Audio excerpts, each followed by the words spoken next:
उच्च शिक्षा मंत्री ने बताया कि भारत में जो मदरसे अवैध रूप से चल रहे हैं उन सब पर कार्रवाई होनी चाहिए और जो लोग अवैध चला रहे हैं उन पर भी कार्रवाई की बात कही। उन्होंने मंत्री ने साफ कहा है कि संविधान के तहत ही मदरसे चलने चाहिए। जो मार्केट में लोग आए हैं जो मदरसे चला रहे हैं वे सरकार की योजनाओं का लाभ भी लेते हैं और दुष्प्रचार भी करते हैं। कि मदरसे भारत के संविधान के अनुच्छेद 30 के संदर्भ में संचालित होना चाहिए, जिसमें भाषाई अल्पसंख्यक और भाषाई धार्मिक अल्पसंख्यकों को अपनी धार्मिक शिक्षा देने का और भाषाई अल्पसंख्यकों को अपनी भाषा की शिक्षा देने के लिए अपने संस्थान चलाने का अधिकार है।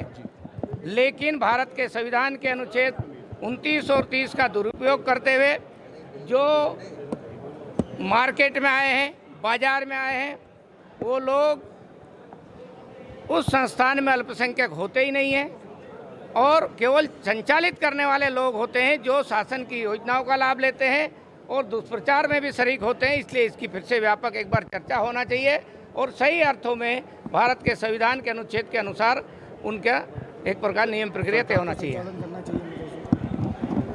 देखिए, मदरसे सरकार संचालित करे या नहीं करे, सरकार ने बहुत सारे मान्यता के नियम बनाए हैं और उन नियमों का में हमने कई सारी बातें करने की कोशिश की थी पहले मदरसों में, और अभी भी सरकार उसके प्रति है कि जिन मदरसों में अवैध गतिविधियां चलती है वो मदरसे हाल हालत में बंद होना चाहिए और जो संचालित करते हैं उनके खिलाफ कार्रवाई होना चाहिए। सरकार कार्रवाई कर रही है।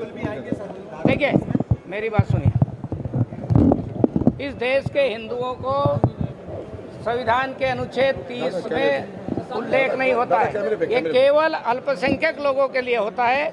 और इस देश में हमारे गुरुकुल जो संचालित होते हैं वो हिंदू समाज के लोगों के द्वारा संचालित होते हैं, वो इस धारा में नहीं आएंगे।